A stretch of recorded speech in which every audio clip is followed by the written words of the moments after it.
देखिए, अचानक से ये कदम उठाया गया है। पहले ये इलेक्शन कमीशन के शेड्यूल में नहीं था और इतना बड़ा कदम उठाया गया है, हमको याद भी नहीं है कि आखिरी बार इतना बड़ा कदम कब उठाया गया।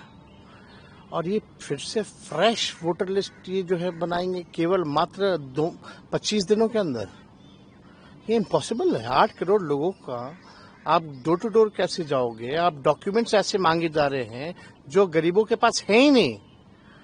और सबसे पहली बात, ये बाढ़ से हमारा बिहार 73% क्षेत्र जो है वो डूबा रहता है, ग्रसित रहता है, त्रस्त रहता है।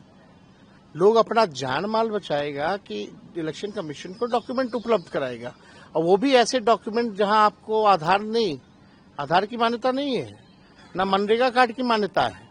आपको प्रमाणित करना पड़ेगा, अपने माँ बाप का बर्थ सर्टिफिकेट भी देना पड़ेगा। कितने हमारे माता पिता जो गरीब हैं उनका बर्थ सर्टिफिकेट है, कहाँ से लाएंगे वो लोग?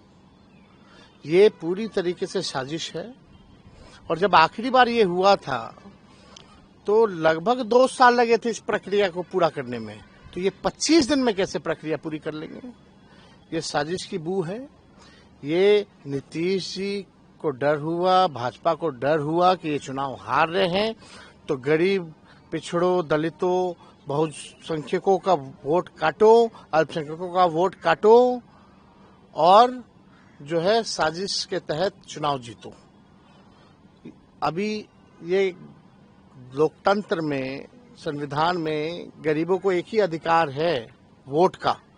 वो भी वोट का अधिकार ये छीनना चाहते हैं। वोट का राज मतलब छोट का राज, ये अधिकार को ये लोग छीनना चाहते हैं। अभी वोट का अधिकार, वोटिंग का राइट छीनेंगे, बाद में पेंशन छीनेंगे, उसके बाद में राशन छीनेंगे। ये लोगों का एजेंडा साफ दिखाता है कि बड़ी साजिश है, बू आ रही है। और ये नीतीश कुमार जी और मोदी जी मिलकर के गरीबों का काट रहे हैं वोटर लिस्ट से नाम। ये अन्याय है। इस अन्याय को हम लोग सहने वाले नहीं है। महाराष्ट्र में भी देखा गया था, आप विपक्ष ने उठाया था सवाल कि ये जो इलेक्शन कमीशन है वो जो वोटर लिस्ट बनता है उसमें खेला हुआ था। बहुत गरीब ऐसे हैं जिनका आधार कार्ड भी नहीं बना हुआ है, लेकिन आधार कार्ड भी इसमें मान्यता में नहीं है। अभी कुछ दिन पहले ही इलेक्शन कमीशन आधार कार्ड को लिंक कर रही थी ताकि डुप्लीकेसी ना हो लिस्ट में। तो इसमें आप क्यों आधार कार्ड को नहीं इंक्लूड किए? पहला सवाल।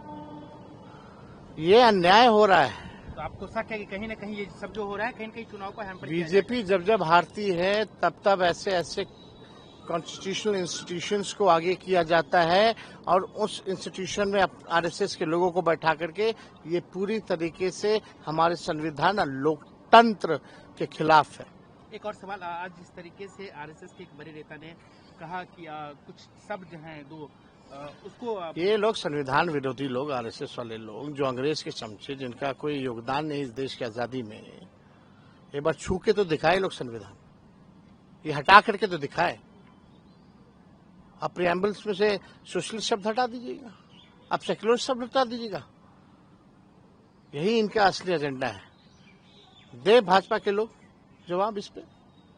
वो संविधान में छेड़छाड़ नहीं करने की बात कर रहे हो। ये लोग सब आरक्षण खत्म कर दिया, सब कुछ जो है निजीकरण कर दिया गया, स्वतः आरक्षण खत्म कर दिया। ये लोग आरक्षण विरोधी लोग हैं, ये लोग संविधान और लोकतंत्र विरोधी लोग हैं। बिहार के लोग इस बार करारा जवाब देंगे इन लोगों को।